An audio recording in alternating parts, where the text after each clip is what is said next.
नमस्कार दोस्तों। दीवार में सभी के ही दिखती दरार है, सूरज चढ़ा हुआ है मगर अंधकार है। निश्चित रूप से अंधकार है, और अंधकार की जब हम वजह तलाशते हैं तो क्या मिलती है? अंधकार की वजह मिलती है कि जिन पर जिम्मेदारी है प्रकाश फैलाने की, रोशन करने की, वही तो अंधकार कर रहे हैं। वह दिया टिमटिमा रहा है, लेकिन सूरज बादलों से छिपकर इस तरीके से अंधेरा दे रहा है।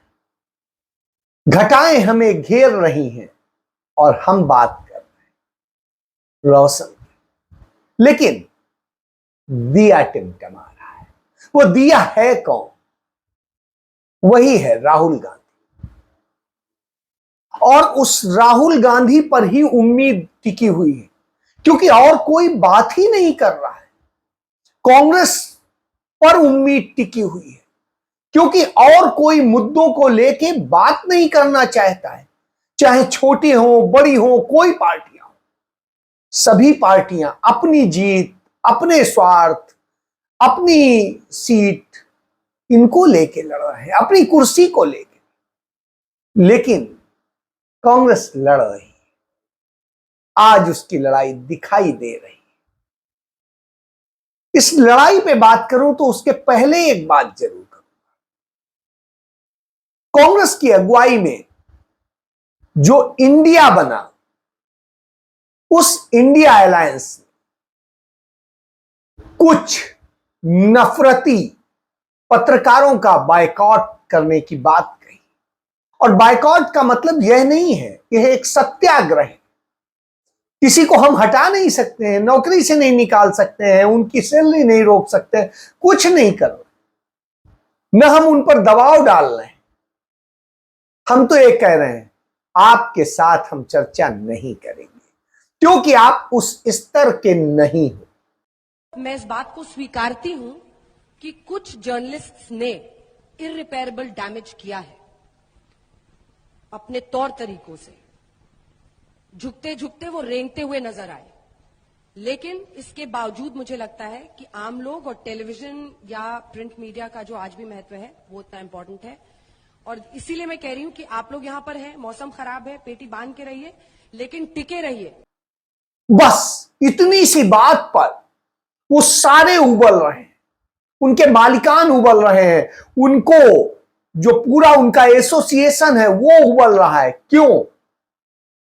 क्योंकि आज वो दुहाई दे रहे हैं लोकतंत्र की, जो लोकतंत्र का कत्ल करने वाले सवाल करते थे।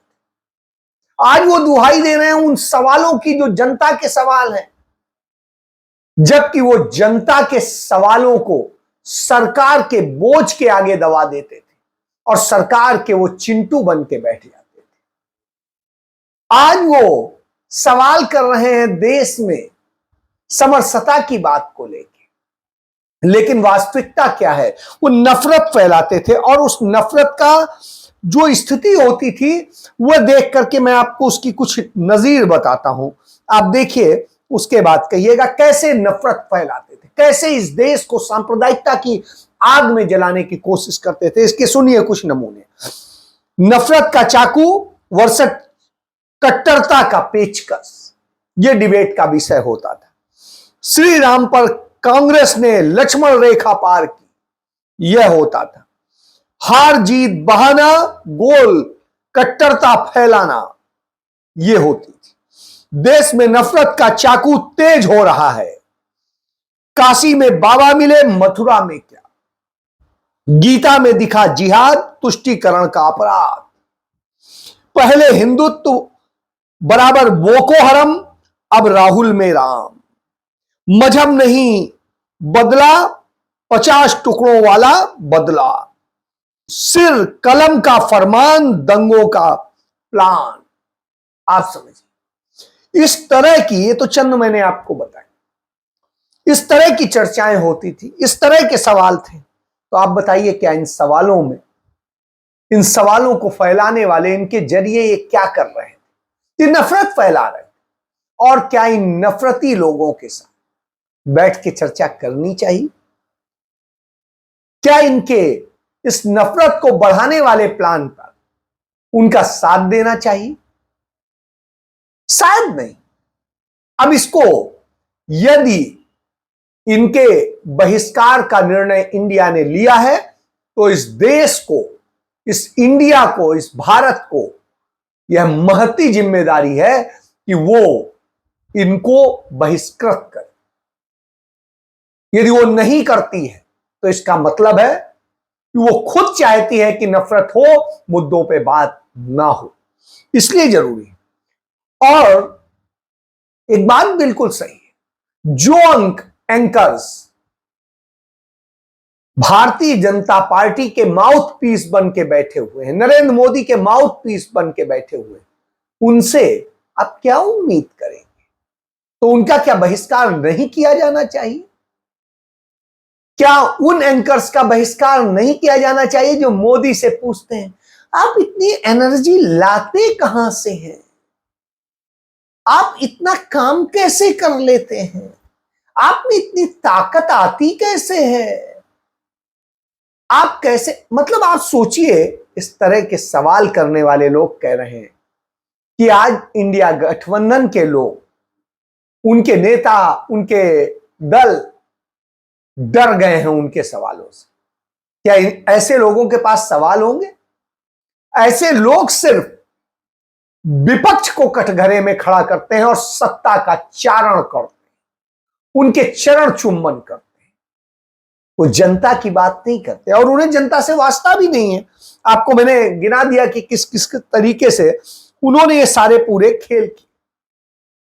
यही वजह है, यही मजबूरी है कि इनका बहिष्कार करने की मजबूरी आई, सामने आई। चलिए, यदि ये मजबूरी आई है तो इसका समाधान क्या है? इसका समाधान है कि जनता ऐसे चैनल्स का, ऐसे एंकर्स के प्रोग्राम का बहिष्कार करे, वो टीवी बंद करे और उसकी बजाय अपने पसंद के जो सही आप उन्हें लगते हैं उनको देखे, उन्हें प्रमोट करे, उन्हें आगे बढ़ाए। यह एक समाधान, इससे उन्हें सबक मिलेगा। दूसरा यह है कि वो जहां पर भी जाए, चाहे सोशल मीडिया प्लेटफॉर्म के चैनल्स पे जाए, चाहे दूसरे पे जाए, उस पर डिमांड करे, उन्हें ट्वीट करे, लिखे और उनसे कहे कि आप जनता के मुद्दों पे बात कीजिए, हमें नफरत नहीं चाहिए। लेकिन आप तो अपनी जिम्मेदारी निभाएंगे नहीं, आप कहना भी नहीं चाहते और चाहते भी सब कुछ। तो भाई समस्या तो आप में है। जो एक बात कही महुआ मोइत्रा ने संसद में कही थी, I urge this government and the finance minister to take control of the economy, and I urge the people of India to take control over who they give the reins of this country to.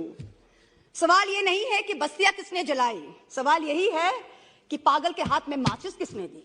This is a question that India needs to answer.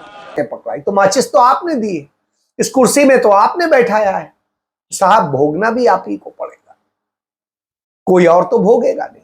तो वही हो रहा है। लेकिन आपको एक चीज बताएं, एक अंतर है कांग्रेस पार्टी, राहुल गांधी में और दूसरे दलों में।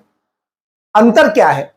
दूसरे दलों की जब कार्य समिति बैठती है, टॉप लीडरशिप बैठती है, गवर्निंग बॉडी बैठती है, तो चर्चा करती है कैसे यहां का चुनाव जीता जाए, उसके लिए क्या क्या, कैसे खेल किए जाएं, किस तरह से क्या किया जाए।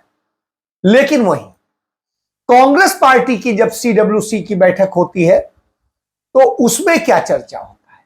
उसमें जनता को लेकर चर्चा होती है कि जनता को कैसे हक दिलाया जाएगा, जनता की बात कैसे की जाएगी, देश की बात कैसे की जाएगी, देश के राज्यों की बात कैसे की जाएगी।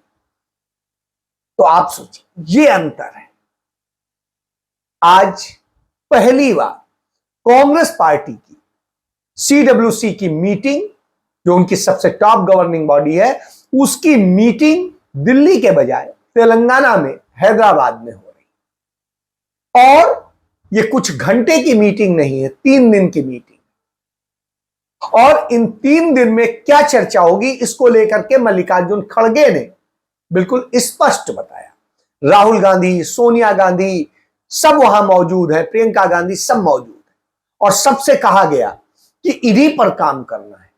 तो उसमें सबसे पहले कि मणिपुर जिस तरह से जल रहा है, मणिपुर में जिस तरह से बेटियों की आबरू लूटी जा रही है, मणिपुर को जिस तरीके से 2 टुकड़े में बांट दिया गया है, एक आदिवासियों का क्षेत्र और एक चंद लोगों का के हाथ का क्षेत्र, जो भारतीय जनता पार्टी पोषित है, जो आतंकवादी और आतंकियों का सरकार समर्थन कर रही है, नशे के तस्करों का सरकार समर्थन कर रही है। ऐसी स्थिति उसको कैसे बचाया जाए?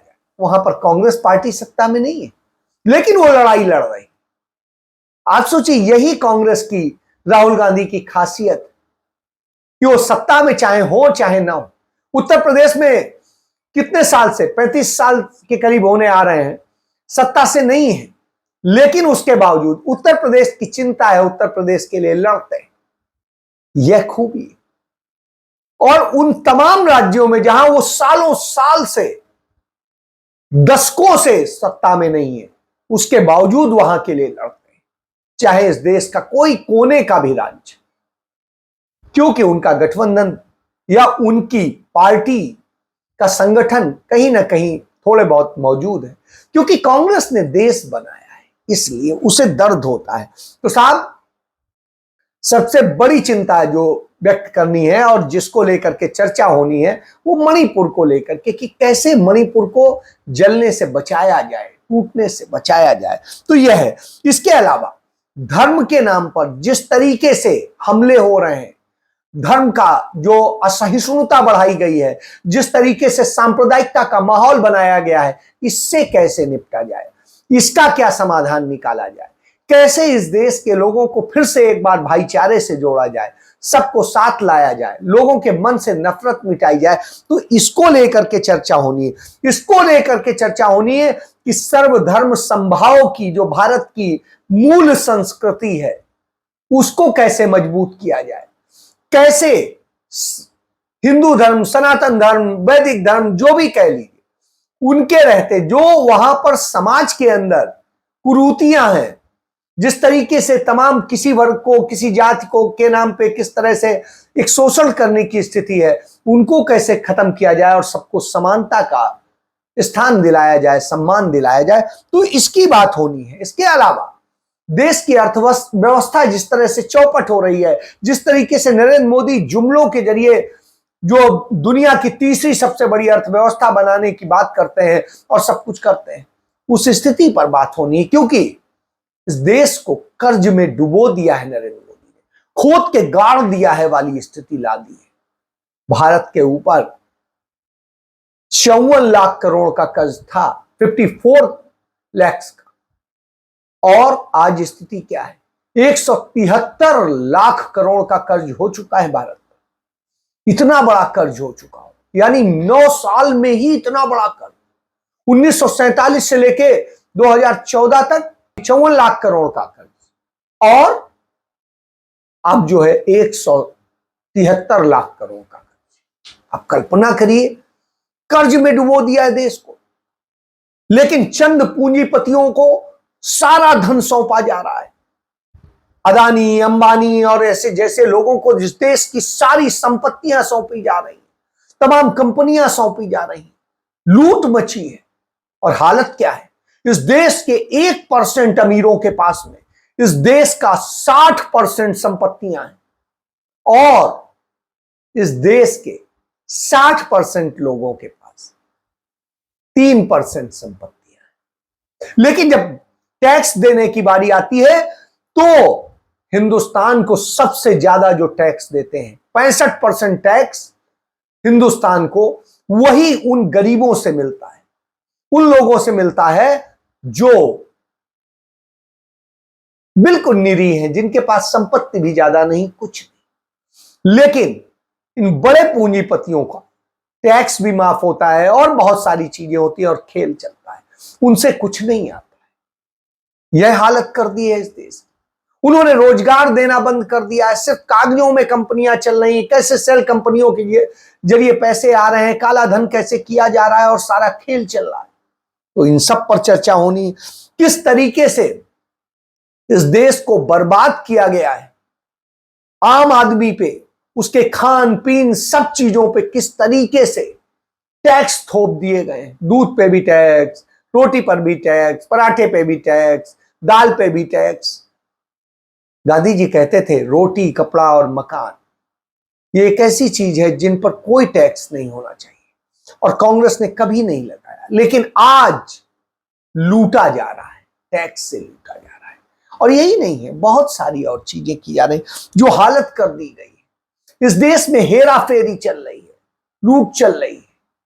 तो यह समझिए, इस तरह के हालात हो, इसके बाद में जिस तरीके से सेंसस नहीं कराया जा रहा है, जो जनगणना कराई जाती थी वो नहीं करा, क्योंकि जनगणना न होने से पूरा आकलन नहीं होता है, डाटा नहीं आता है, और डाटा नहीं आता है तो सारी चीजें होती है। उसके कारण तमाम लोगों के हक मारे जाते हैं, तमाम सारी योजनाओं से लोग महरूम रह जाते हैं।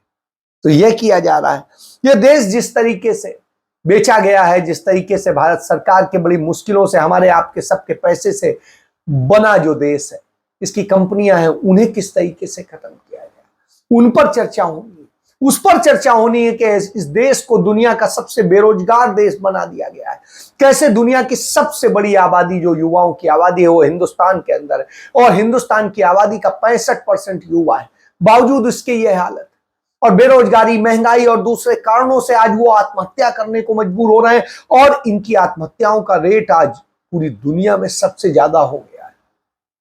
यह दशा कर दी है, यह दशा कर दी है कि राहुल गांधी जब भारत जोड़ो यात्रा पर निकले और उसके एक्सटेंडेड प्रोग्राम के तहत जब वो लद्दाख गए, लद्दाख में उन्होंने 1000 किलोमीटर की यात्रा की, और इस दौरान चीन सीमा पर भी रहे और सब जगह गए, कारगिल गए, और सब वहां पर जाकर के लोगों से चर्चा करने के बाद में जो चीजें सामने आई, उसमें आया किस तरीके से सैनिकों के साथ में दुराभाव हो रहा है, उनके हक मारे जा रहे हैं, उनको जो जरूरतें हैं नहीं दी जा रही, उनको मौत के मुंह में ढकेला जा रहा है, और दूसरी तरफ भारत की जमीनें चीन को सौंपी जा रही, उन्हें कब्जा कराया जा रहा है, और उनको जिस तरीके से कब्जा कराने के बाद भी भारत सरकार कहती नहीं, ना कोई घुस आया, ना कोई घुस आया, और उसके बाद में वो बचाव में चीन के उतर जाते हैं। हालत ये है आज देश में कि अमेरिका का राष्ट्रपति भारत में आता है, 35% टैक्स होता है उनके यहां के सेब पर, उसे घटा के 15% करके उसे खुश कर दिया जाता है। वो यहां से बाहर निकलता है, वियतनाम जाता है, तो वहां पर वो भाषण देता है और भारत को ही गरिया देता है। उसके बाद में वो अमेरिका पहुंचता है, एप्पल फोन भारत में चेन्नई में बन रहा है, और उसके बाद में स्थिति क्या है, भारत में वो महंगा है और अमेरिका में यहां से आधे दाम पे बिक रहा है। तो यह दशा है, यहां से बन के जा रहा है और वहां आधे दाम पे बिक रहा है, यहां महंगा बिक रहा है। तो साहब ये कर दिया है। इसके अलावा हिमाचल, उत्तराखंड, सब जगह जो तबाही आई है, सब कुछ आया है। क्यों आई है? क्योंकि भारत सरकार, नरेंद्र मोदी की सरकार ने जो परियोजनाओं के नाम पर जो लूट कराने का काम किया और जो तरीके से किया, उसके कारण जो खनन हुआ और दूसरी चीजें हुई, उससे वो राज्य दरक गए। आपने जोशीमठ को देखा, कैसे जोशीमठ गया, उन परियोजना कारण जो जिद में की गई, प्राकृतिक संतुलन को नहीं रखा गया, रिपोर्टों को दरकिनार किया गया, और किस तरह, और नतीजा आज हिमाचल बर्बाद हो चुका है। लेकिन भारत का प्रधानमंत्री कुछ करने को तैयार नहीं। हिमाचल का मुख्यमंत्री अपनी जिंदगी भर की जोड़ी गई कमाई दे देता है इन हिमाचलियों को बचाने के लिए, लेकिन प्रधानमंत्री 1 रुपया देने को तैयार नहीं। इस तरह एक आदमी राष्ट्रीय आपदा तक घोषित नहीं की है। तो ये आप समझ सकते हैं किस तरह से विपक्ष को कैसे तोड़ने मरोड़ने के लिए कभी ईडी, सीबीआई और न जाने क्या क्या, आवाज कैसे बंद की जाए। जनता की आवाज उठाना गुनाह हो गया। यही मैं कह रहा हूं, तमाम दल डर गए हैं, लेकिन कांग्रेस, राहुल गांधी लड़ रहे हैं, सच के लिए लड़ रहे हैं, देश के लिए लड़ रहे हैं। इसीलिए कहते हैं जन नेता और राजनेता। तो आज नरेंद्र मोदी राजनेता बन गए हैं, और राहुल गांधी जो राज परिवार जैसे परिवार में पैदा हुए, वो आज जन नेता है। जन जन उन पर यकीन कर रहा है, वो भरोसा बन चुके हैं इस देश का। और जब वो भरोसा बन चुके हैं देश का, तो सोचने की इस तरह की स्थितियां हैं। और जब ये हालात हो, लोग भुखमरी की स्थिति में आ चुके हैं, पोषण युक्त खाना नहीं खा पा रहे, हालात ये है कि थाली सिर्फ चंद साल में 5 साल के भीतर 65% महंगी हो गई। पौष्टिक भोजन की बात करें तो 74% लोगों को पौष्टिक भोजन नहीं मिल पा रहा है। इस हालत में लाके यानी देश को बीमार भी कर दो, बेजार भी कर दो, तोड़ भी दो, इसके टुकड़े टुकड़े कर दो, कहीं जात के नाम पे, कहीं धर्म के नाम पे, कहीं क्षेत्र के नाम पे, कहीं किसी नाम पे। यह भारतीय जनता पार्टी की नीति है और जब यह नीति हो तो इसका विरोध होना चाहिए। यह विरोध नहीं होगा, आवाज नहीं उठेगी तो फिर हम सब बर्बाद हो। इसीलिए इन झूठे मक्कार एंकरों का बायकॉट ही सिर्फ पार्टियों द्वारा नहीं, देश की जनता द्वारा भी किया जाना चाहिए। इन चैनलों का किया जाना चाहिए। जय हिंद।